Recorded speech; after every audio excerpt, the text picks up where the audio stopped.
49. The last president inaugurated in the United States. The span of terrible days after the global comms blackout when the world was reshaped. The number of strange supernatural phenomena that appear around the globe. You're listening to The 49, the new series by Andrew Kooman. Get the content right in your inbox when you subscribe at the49.substack.com. Make sure you subscribe so you don't miss an episode.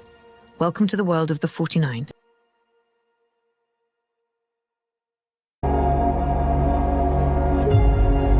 The woman stands at the edge of a circle of light. Jonas' back is to her. When she reaches over to pick the object off the ground, the empty warehouse where they stand in their underwear fills with light. As she lifts up the black bag, leaves start to fall and cover the floor. She's beside a tree in a forest. Bird calls fill the air, and the sun is almost blinding. A smile maps her face as she looks inside the black bag.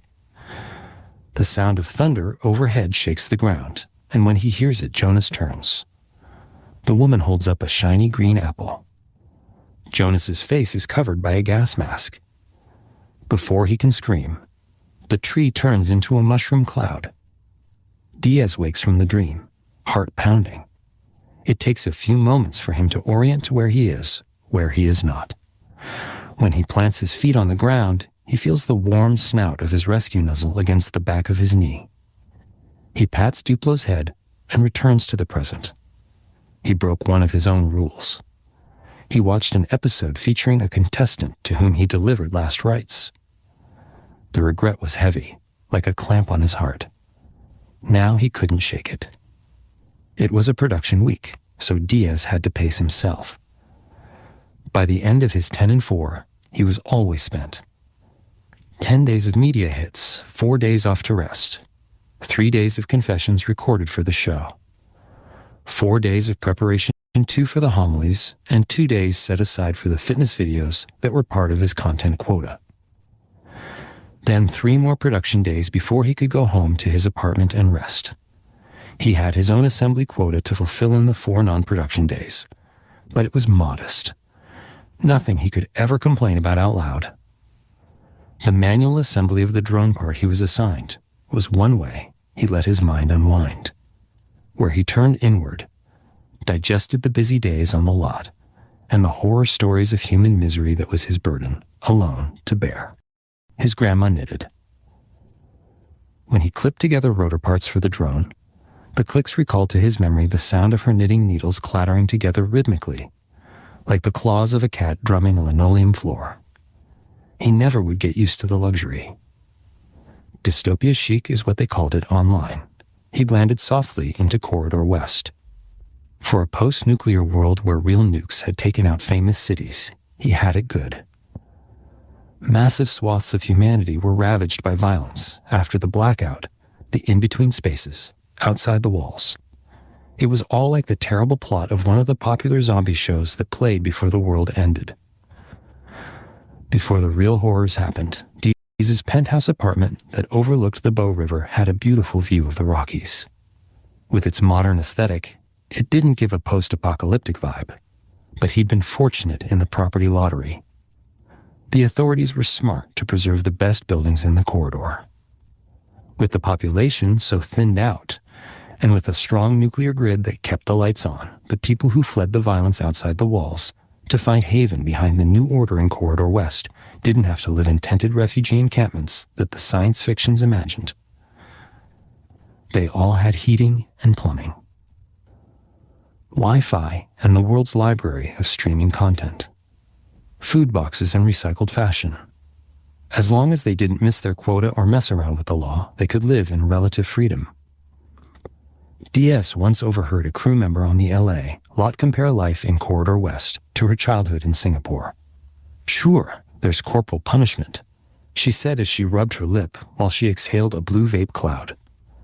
"But there's no garbage or homeless people, or crime on the streets.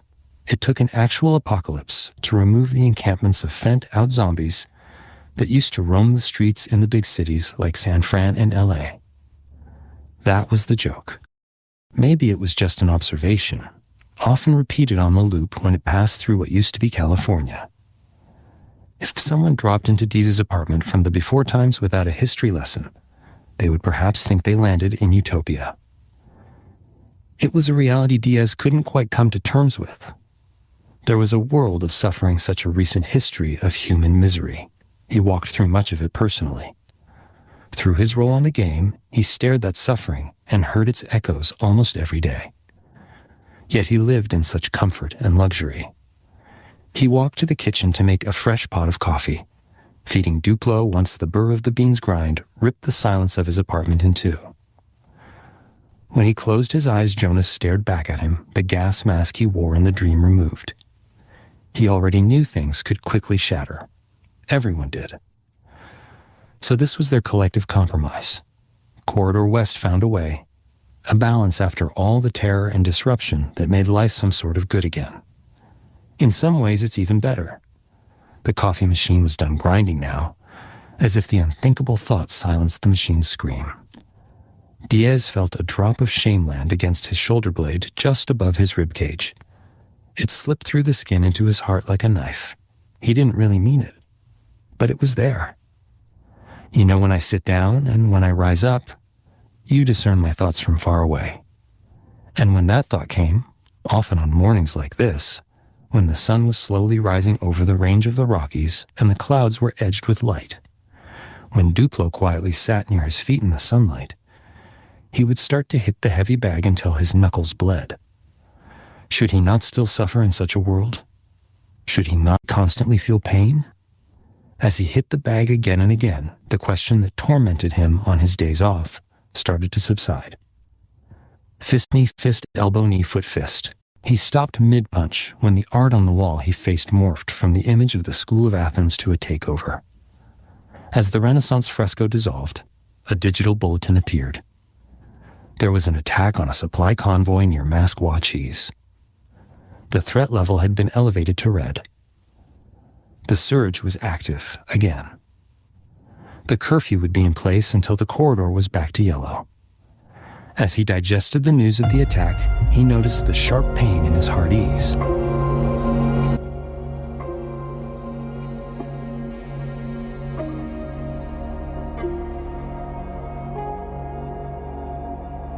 Boyer assessed her situation. Fight or flight. Is there another option? She wasn't bound, but technically she was their prisoner. There were two of them, one of her. They outweighed her by 50 pounds each, easy. She could hold her own in a fistfight, but it needed to be fair, or she needed a knife. An AR-15 would be okay with her too. The ones from her transport were within reach, but it'd require a scuffle to get one. The twins, smartly, placed them near the wall out of her reach and stood between her and the rifles as they whispered out a plan. The weapons were coded to her fingerprints for this trip. She had a security clearance that allowed her access to the lethal weapons on Faw's drops to defend the corridor against this very thing. She was failing miserably so far. The pain was a faint memory. Boyer felt clear-headed. She wasn't unfamiliar with dangerous situations or confined spaces. You ride the beast from Guatemala to the border as a kid and land in Hobbema with a gang's mark burnt into your skin. I'm sure you can lead a small group. The bishop's words made her smile. He always had a way of cutting through the inner doubts she thought she hid so well to reorient her perspective. You survived El Tren de la Muerte, he often reminded her. You can do anything.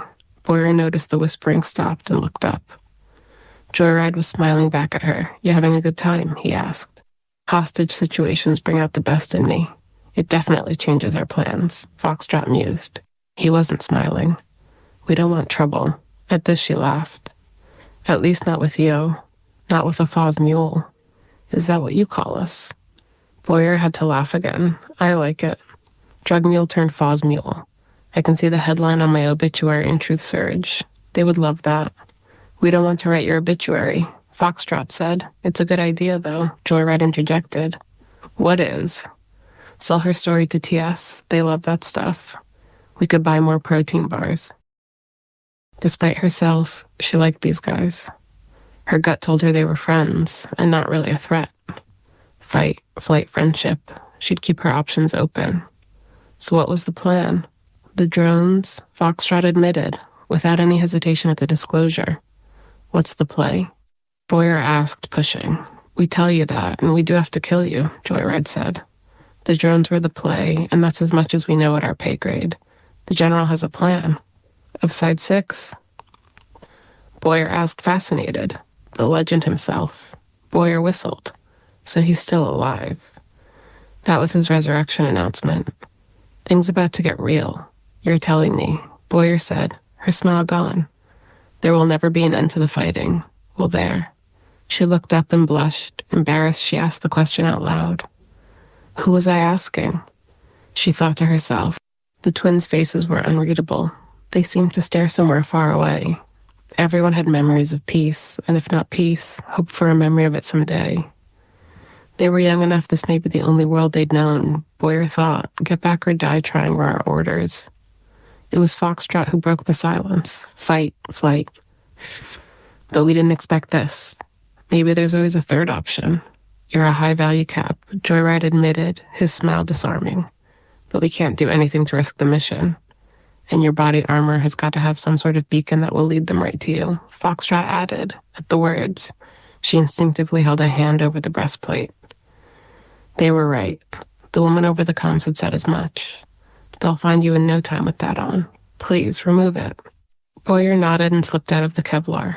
The meds masked the pain, but it was an awkward movement to shrug out of the plated vest. She dropped it to the ground. Foxtrot walked over to it, easy eyes never leaving her, and picked it up. He stood from where he crouched and disappeared into the tunnel that was across from them. High alert, Joyride, he said, as he disappeared into the shadows on the other side of the chamber, like he walked through a wall. Where's he going? Boyer asked. One-on-one. Possible. He'll be right back, Joyride said. This is when I'd make my move too, he said, and unclipped the safety on his rifle. But I respectfully request that you don't. Why not? We like you. You seem more like our people. Boyer looked toward the rifles. She shifted her weight from her heels to her toes, an almost indecipherable motion, but Joyride noticed. Don't. Fight. Flight. Friend. Before she could determine her course, Foxtrot reemerged from the black shadow and stepped toward the naked light bulbs. He had been running. He felt along the wire from where it hung a few feet until his hand stopped. He pulled at some duct tape to reveal a detonator. Grab the guns, he said. She can carry the first aid kit. Don't struggle. In a few quick movements, Joyride had the rifles over the shoulder. Their backpacks were on their shoulders, and Boyer held the first aid kit in her hands. Got your lip balm? Joyride asked with a wink. Foxtrot hit the detonator hard with his palm, and the button compressed. Move, he yelled. But they were all running already, in the direction they came. Through the tunnel, back toward the crumpled convoy their militia had firebombed. This is your plan, Boyer asked in the darkness, a question answered by the muffled sound of the explosives, as if a giant airplane was taking off underground. Move, move, move. Was it her voice or the boys yelling? She couldn't tell. Dirt and rocks fell on them from all directions. Her body pummeled as a tremor pushed her forward and off her feet. They were out of the tunnel now, covered, blinded by dirt, by the bright sky. As they got their bearings, they realized they were surrounded by armored corridor droids, each with a Fido at their side. Boyer's heart dropped as she looked at the twins. She didn't want this for either of them. Without thinking, she stepped between them and the drone's arms extended, palms open. I'm a citizen of Corridor West, she pleaded. They'd know, but she wanted no confusion. When Boyer looked back at the twins, both had already laid down their weapons and stood, smiling. Joyride winked at her. Do not move, the lead droid said, its voice the familiar, slightly altered sound of the governor. As the droid stepped toward the twins, Boyer heard Foxtrot whisper to his brother, stick to the plan.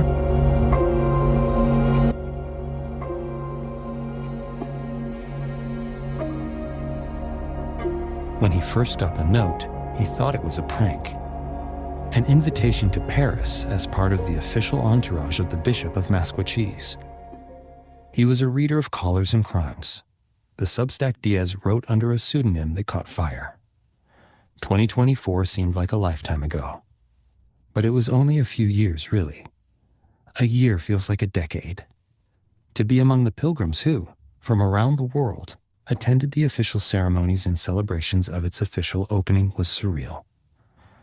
And it kicked off for Diaz what would become the most unexpected chapter of his life. The sense of awe he felt when he walked into the hallowed space, somehow among the first in the world as he tagged along with the bishop. His senses had been completely overwhelmed. The sheer height of the flying buttresses of the Gothic nave made the heart soar. The simple elegance of the high altar that seemed to float on the marble step. It was human hands and the determination of a nation that restored the cathedral to a glory greater than its former state artists like Guillaume Bardet, who designed the liturgical pieces, and Sylvain Dubuisson.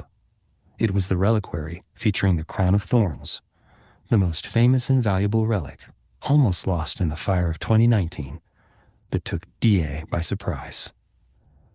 The glass-encased thorns were encircled by a raised glass halo that was set against a gold background. It all hung on a large cedar iconostasis. The screen on which the relic was set with bronze thorns that emphasized the majesty of the multi-millennial artifact, making it both a piece of art and underscored. I've followed your writings with interest as you investigated the fires of different dioceses across the nation and into the other terrible matters of those wolves. I've been invited to the reopening of Notre Dame and can bring guests. It seems fitting poetic, even that someone who wrote about the fires that burned our great buildings should be there to see one restored. Would you come with me to Paris? Its inherent significance, its history. I understand, he'd whispered to the bishop afterward, as the old man leaned on his arm down the steps as they left the cathedral. The ceremony, the homage, the devotion. All of it. Everything about the visit inspired awe. The lighting design stood out among them. The rose window and the stained glass, of course, brought the most inspiration. It was an overcast day, and yet still the colored windows shone. Diaz learned that more than 2,000 points of light and over 1,500 projectors helped to fill the space with light and were adjusted to help facilitate different liturgical moments. Gothic cathedrals were designed with light in mind. He knew this. The windows placed to accentuate the detail and beauty of the architecture. The combination of ancient architecture and modern craftsmanship was transcendent. Diaz felt a deep, almost physical pain as he remembered the space and that it was all lost in the blast. What a tragedy. 5 years of such meticulous care, craftsmanship, statesmanship invested to restore a building that had been restored 4 times before. Built over centuries, attended by the masses, not only to seek spiritual guidance and comforts, but to admire its beauty. Snuffed out like a candle in a moment, and millions of people with it. The heavens are the Lord's heavens, but the earth he has given to human beings. The words from the psalm reverberated through Diaz like a vibrating bronze bell from the ancient bell tower. The verse gave him the chills, and look what we do with it. It was on the flight back that the bishop had taken the crucifix off his neck, and, like a grandparent sneaking a mint in a church pew when the parents aren't looking, placed it in Diaz's hand. The famous crucifix of the Bishop of Masquasis. Diaz said, as much to himself as to the famous man, "It's much lighter than I expected." That sounds almost biblical. The old man laughed. The Lord's burdens are. It's hollow, though. Diaz looked up, startled. The promise. The holy man's eyes twinkled. The wood. "Press it here," he said, touching the bottom of the cross with his index finger, and there was an audible, subtle click, voila. The chamber opened.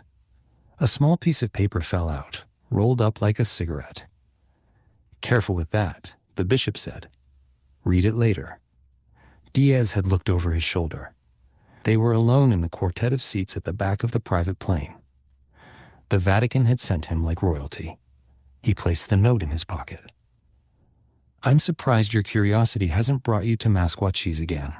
Diaz's heart quickened. "Many of the people I expected to come have not. And those I expected least, well, they came to stay."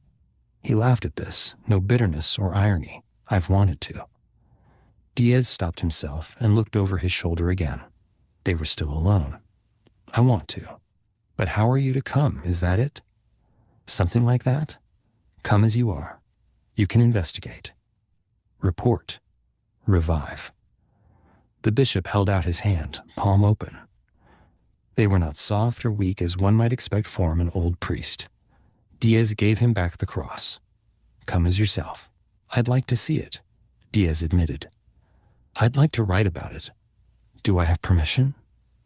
I just invited you, the bishop said, confused. It's not under my control.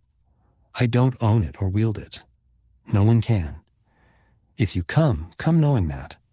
Does anyone believe you when you say that? Diaz looked over his shoulder toward the back of the plane, then in the opposite direction toward the front cabin.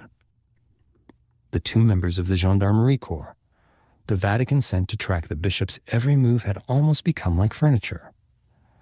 They sat motionless in their nicely cut Italian suits. I've given up, the bishop said. He seemed weary at the thought. The simplest explanations don't satisfy men with power to gain or to lose. But there is something for you to see, to receive at Masquachese. He placed the cross back around his neck. Something truly wonderful is happening there. It's connected to what you've written about before. To the fires? Diaz asked, surprised. He'd never thought of this. Something being remade. Something being returned. Those who have ears to hear it will hear. But I hope they'll get a little help. You can cut through the conspiracy and the fear and the fantasy and come at it honestly. He nodded toward the cluster of other bishops sitting ahead of them near the wing, who were speaking in hushed tones in Latin. Perhaps even the complicated theology to realize what no one else wants to realize. And what is that? That it's really nothing new. Diaz looked out the window over the ocean, over cloud, as he thought about the words while the bishop peacefully slept. Nothing new. The words hit him like a slap. His mind stung with it. Of course, he didn't really mean it. They had flown out of a private airport late at night and flew over the ocean, pulling the memory of the Paris celebrations with them in the jet stream. He had a deadline for a story about the reopening of Notre Dame, a piece that he knew would be read by his readers around the world as a guest column in the FP, in which he described the sounds of the thunderous reawakening of the grand organ, the sound of Yo-Yo Ma's cello reverberating off the stone and glass, the spread at the fraternal buffet served to the needy, after the Mass attended by bishops and priests across France, who rededicated the altar. Which world leaders were there? Which weren't? What that meant? It was a front row seat to a story so many reporters would kill to tell. But all he could think about was how he'd make his way to Masquachese and what he'd find there. Diaz sipped his coffee and slowly returned to the present, his feet touching back down to earth, to Corridor West. He looked at the objects lying on top of the glass coffee table. The crucifix he inherited from the bishop, the crucifix that was in Jonas's belongings unexpectedly in his possession, and the SIM card he found in the hidden chamber of the cross. It felt like he was on the flight back from Paris again. Like the bishop had just handed him another secret message. How can this be?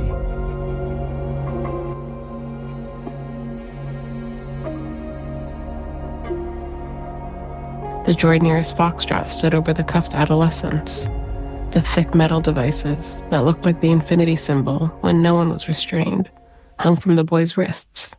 Both sat with their legs spread and elbows on their knees. Foxtrot stared at Boyer and wouldn't look away. She didn't have the heart to meet his gaze. Surge like this were radically against all types of government intervention. Different branches of different insurgents could be traced back to the first global shutdown, the quiet revolution when the maps, unofficially, started to be remade. They had different branches all around the world. Many weren't connected. Many were at odds, even at war with each other. However, the Walden power centers all over the remade globe lumped them in as an interconnected network, branches of the same tree. A hydra with 100 heads that was a critical existential threat. She was too young to understand it at the time, but the nodes of these branches traced back more than 20 years before she took the train through Mexico, before Boyer and her mama slipped through the border. The droid handed Boyer a tablet. "What's this?" she asked, taking the device from it. You're the only human rep of the corridor on the transport. You must read the charges. I'm not an official, Boyer started to say, but she was cut off by the woman's voice on the intercom, the same one who'd spoken during the attack. We're going to run this by the book, the woman's voice said. Plus, cameras are rolling. This footage will be used for their intro package to the games. The Gov never missed an opportunity. Boyer scanned the screen of the device she was handed. They were throwing the book at them. Boyer winced at every bullet point. Given that they were in lands formerly known as the nation of Canada, she knew that the droid was likely pulling details from the AI cloud its quasi-sentience depended that were relevant to the territory. Never one to reinvent a well-worn wheel, the Gov had spliced together the laws that worked to achieve the purposes of the corridor in the spirit of governing efficiency. She was looking at a mashup of one of the world's once great democracy's criminal codes. Boyer cleared her throat, but she couldn't look at Foxtrot or Joyride as she read them. I am going to read the charges against you. These are serious accusations about breaking the laws of Corridor West. She read through a list that sounded just like an AI readout of policy, information compiled by machines but meant for human understanding. Do you understand? Boyer looked up at the camera when neither of the boys responded. Keep reading, the droid and the woman said at the same time. Boyer looked at the droid, then back at the camera. In Corridor West, we have laws to stop terrorism. Terrorism means doing harmful things, like hurting people or damaging property, to scare the public or force the government to do something, often for political or religious reasons. The charges against you say you broke these laws. I will now read each charge slowly. Boyer hesitated. Joyride winked. You are charged with participating in a terrorist group. This means we believe you knowingly helped a group that plans harmful acts, like making bombs, planning and executing an attack against citizens of the corridor. When found guilty, you could be extradited to an off-world labor camp or receive the death penalty in the games. Do you understand the charges? Joyride let out an audible laugh. Boyer looked up from the tablet. Joyride winked at her again. She had to restrain herself from not leaning over and slapping him across the face. This winking, foolish boy had no idea what was about to come at him. We'll take that as affirmation, said the woman over the comms. Wrap it up. Boyer returned to reading from the screen. The full extent of your crimes will be exposed.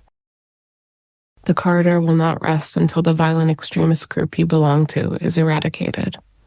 Boyer handed the device to the droid, who took it and efficiently stepped to the front of the transport. We'll see about that, Joyride said. Don't we get a lawyer or something? He asked, looking up toward a camera lens on the roof of the vehicle, his tone sarcastic. The woman's voice came over the comms before Boyer could speak. You do not have the right to a lawyer. You lost all rights when you joined the Surge. Anything you say you can save for the games, where everything you say will be used against you in the public court of opinion. She sounds nice, Joyride panned. We didn't join the Surge, he corrected her. We were born into it. Is there a terrorist designation for that? This is great TV, the woman's voice again.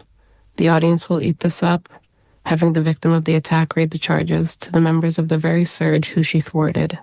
The thought of being on camera, featured in front of a mass audience, and for the game sent a wave of heat through her body.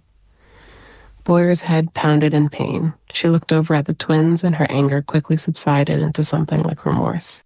Their wrists were weighted down by the restraints halfway between their calves and ankles. Joyride leaned forward to rest his forearms on his thighs. If Boyer wanted to, she could slap him, but she no longer had the desire to. The hiss of air compressing momentarily broke Joyride's grin. Both boys winced at the same moment. The cuffs had chipped them.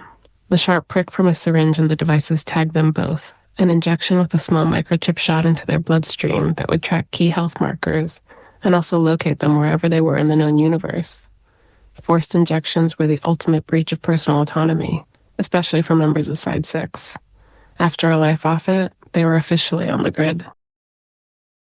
Foxtrot coughed, and Boyer finally looked at him. He didn't have a look of defeat.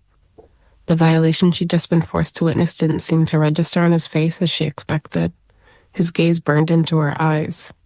Once he had her attention, he looked over to the bench beside her. Only his eyes moved. He looked back at her and wrinkled his brow. She tried to understand. Again, he looked at the bench beside her, then quickly made eye contact with her again. Where every move was being recorded, she was careful. She stood up to look out the front window of the EV and asked the droid how long until arrival. "We are 37 minutes from the outer wall," the droid reported back. As she sat, she looked at the bench. The first aid kit was beside her. It was what Foxtrot was looking at. She glanced back at him, and he nodded, almost imperceptibly. She reached for her shoulder in faint pain. "These little twerps really messed up my shoulder when they took me captive," she said out loud. "I'm going to need to see a doctor when we arrive. We'll have someone waiting for you when you arrive." The woman's voice came over the comms. "They'll look you over before we debrief you." Foxtrot looked at the bench beside her, then back at her. "Did you just roll your eyes at me?" Boyer said, feigning anger. "They can add assault to the charges. You dislocated my shoulder, you little prick." Boyer turned and grabbed the first aid kit beside her, careful to shield it from the camera angle behind her. "I need a tab." She searched through the kit. "What dose do I need to take the edge off severe shoulder pain?" she asked. As she awaited the droid's response, she saw a small thumb drive, an old-school USB tucked in with the medication. "Someone your age and weight can safely take up to 6.5. Recommended dose is 5.5. Boyer looked up at the droid, then over to the boys. Both stared straight ahead, out the window. The droid was beside her now, its humanoid hands reaching for the first aid kit. "Wait," she said, before it could take it from her. "I don't want the full dose, just enough to take the edge off. Let's do 2.5. A dose of 2. The 5th of may not sufficiently ease the pain. Do as I say," Boyer said, her voice firm. The droid removed a sticker from the roll. Boyer was amazed at its dexterity. The fingers weren't like human skin. They looked metallic. But it was able to peel back the sticker on the second try. A memory of her grandmother struggling to thread a needle in their small concrete home in Limicilla flashed to her mind. How different life would have been if Abuela had a house droid. The droid held out the tab. "Do you want me to administer the medication?" it asked. "Thanks. I'll do it," Boyer said and took the tab. "But first, I will pray." The droid stood and stared at her. "You can go now," she said. The droid returned to its seat at the front of the EV. Boyer took the crucifix hidden under her shirt and took it off her neck, wincing as she lifted up her arms. She held the cross in the palm of her hands with the medication tab and rocked back and forth. She truly did pray, but the motions were for the cameras and the religion averse officials watching, to whom any ritual was an embarrassing expression difficult to watch. After rocking back and forth for a few moments in prayer, she completed the impromptu ritual with the sign of the cross, a sincere act of outward calm and trust that betrayed her racing heart. Then she rolled up her sleeve, only so far as to ensure she didn't reveal the med sticker the twins helped place underground. She placed the tab above her elbow and slid the LED display to 2.5. As she leaned back against the window, she let out a sigh of relief, which wasn't part of the act. She had hidden the USB without detection. She risked a look toward Foxtrot as she rested her head. It was the first time his serious gaze had changed since he was arrested. His face couldn't hide a grin. Thanks for listening to this portion of The 49 by Andrew Kooman. New content drops for paid subscribers every Monday at the49.substack.com. That's the49.substack.com. On Tuesdays, we release new audio on all your favorite podcast platforms. If you like what you're hearing, make sure you subscribe and to share it with a friend. Thanks for listening to The 49.